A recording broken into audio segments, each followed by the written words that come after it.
On poursuit avec la dernière mesure de variation qu'on voit ensemble. On va parler ici de la variation moyenne. On a vu dans les dernières vidéos qu'on pouvait trouver une variation absolue. On a vu qu'on pouvait utiliser la variation relative.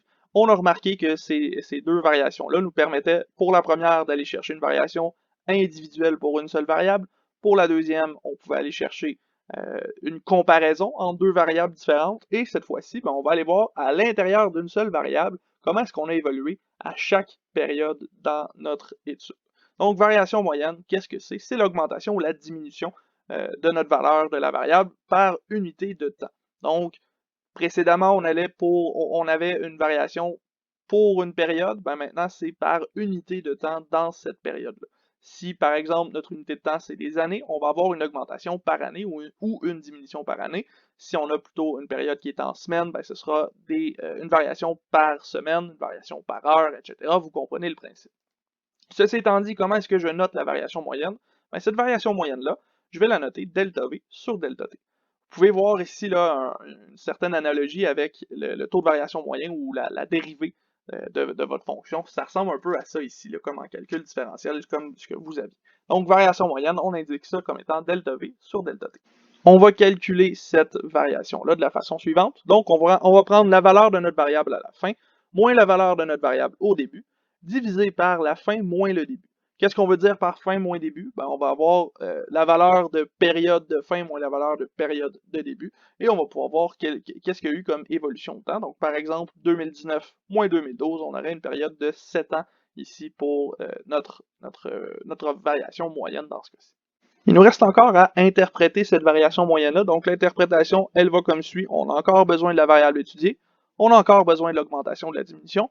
Mais cette fois-ci, comme on parle d'une variation moyenne, on va indiquer en moyenne, cette augmentation-là n'est pas réelle. Elle est une augmentation moyenne ou une diminution moyenne, selon le cas qu'on est en train d'étudier.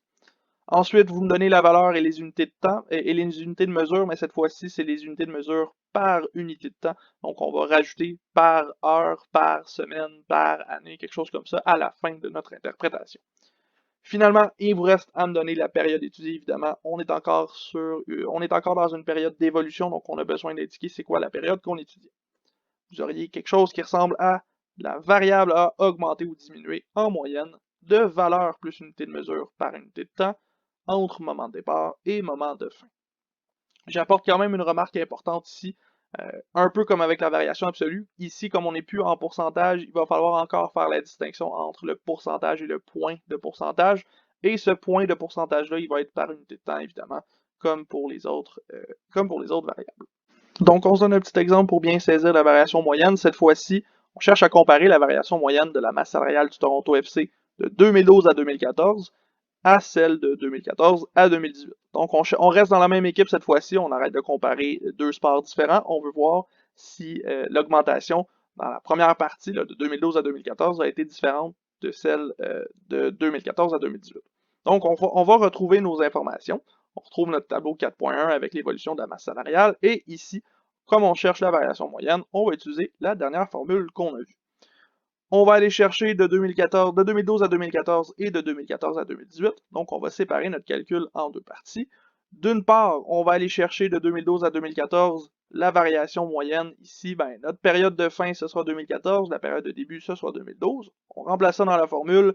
La valeur en 2014 qui était 17 millions, la valeur en 2012 qui était 8 millions. Et on a de 2014 à 2012, donc on a une période de temps de 2 ans ici.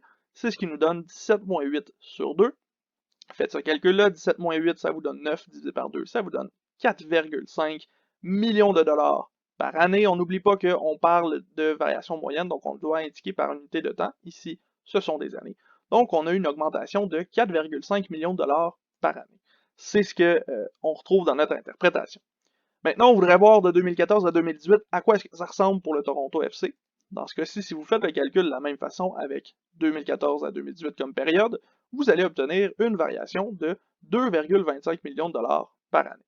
Donc, la masse salariale du Toronto FC a augmenté en moyenne de 2,25 millions de dollars par année entre 2014 et 2018. On remarque quelque chose ici. Donc déjà, de 2014 à 2018, on a une augmentation qui est à peu près, qui est pas mal exactement la moitié de ce qu'on avait de 2012 à 2014. Donc, on a comme un ralentissement de l'augmentation de la masse salariale.